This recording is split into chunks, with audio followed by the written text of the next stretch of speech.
Okay, so after periodically watching it off and on for the last several months, I finally finished watching Netflix's Umbrella Academy. Now, I had never seen the show before, knew pretty much nothing about the show other than it had superheroes in it and that people didn't like the ending of the show.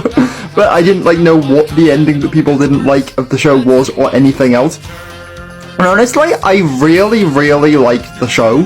I thought the show was really good, because obviously I watched the whole show from beginning to end way after it came out. So I don't know if when the show was coming out it did use a tagline like this, but if it didn't, the tagline of the show absolutely should be something like, "Who needs supervillains when you have heroes like this?" Because, the characters in the show, although they are, on paper, superheroes, they are terrible at doing their job. They just end the world 4 times, and it's like, damn, you suck. But I think that makes the show really endearing and good. Because, I mean, on one hand, the messaging is kind of bad, in the point that, oh, not everybody is, a special chosen one. But at the same time, I think it kind of made it more realistic, where initially, the characters are just, haphazardly split up and kind of having different lives and looking at how, events of their childhood, etc. have affected them. And then when they are trying to be, superheroes, they're kind of trying their best. And, the characters get character arcs, and I really like a lot of their characters, because, Klaus, his character arc is probably one of the best character arcs in the whole show. How he kind of goes from this awful, kind of drugged up nutcase in season 1 to being I was gonna say super heroic, that's kind of a bit extreme, but pretty heroic guy with immortality who's kind of facing his fears and stuff later on. Number 5 was definitely my favourite character in the show. I think half because he was the only character that was actually a superhero. Because all the other characters, even if they're kind of trying to be superheroes, if either fail miserably or just, imbecilic idiots.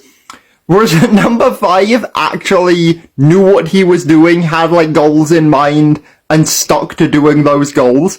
And I would have been really interested, obviously not that the show will ever do, a crossover with Marvel or DC or anything, but I'd be really intrigued to see how number 5 would interact with characters from those universes where they have superheroes that are actually competent. I did all the timeline stuff. I know, people probably found that really confusing when the show came out, but I liked it. I thought it worked well. And as I said, I know a lot of people hated the ending of the show.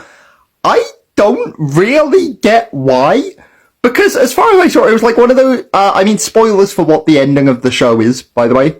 So, skip ahead 30 seconds or something, I guess. But I thought the ending was, really bittersweet, where basically the only way they can truly save the world is by erasing themselves. I actually thought the ending worked very well, and it was kind of hinted at multiple times with, the Future 5 saying to not save the world and stuff. But yeah, overall, I thought, the acting was good, and obviously they didn't really use their powers too much, assumably because the show didn't have that big a budget. But the CGI and stuff for when they did use their superpowers, I thought was done well. My kind of biggest complaint is that a few things needed kind of more explanation, like the sort of backstory to Hargreaves, and also to that, weird subway time travel thing in season 4, which just kind of exists now for some reason. So I would have liked a bit more backstory to some stuff, but overall I did like the show. I also kind of liked how sort of absolutely nonsensical the show is at points, where it does just do the most random things for the kind of the sake of doing the most random things.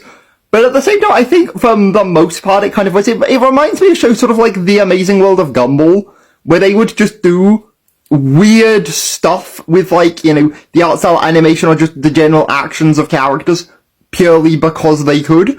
And it kind of felt like they were just doing that at times, right? It's this whole flash dance scene. It's oh yeah, we did that. I mean, Footloose, dance scene, we did that, oh yeah, because it's funny. And we can. But yeah, overall I did actually really like the show, and I would recommend, I would actually recommend watching it, to be fair. Although the British woman with superpowers, who's obviously introduced in season 2, season 3, I hated her. She is like the worst character in the show by far. I just could not stand her character the entire show, and I just wanted them to kill her off, and then they kinda didn't.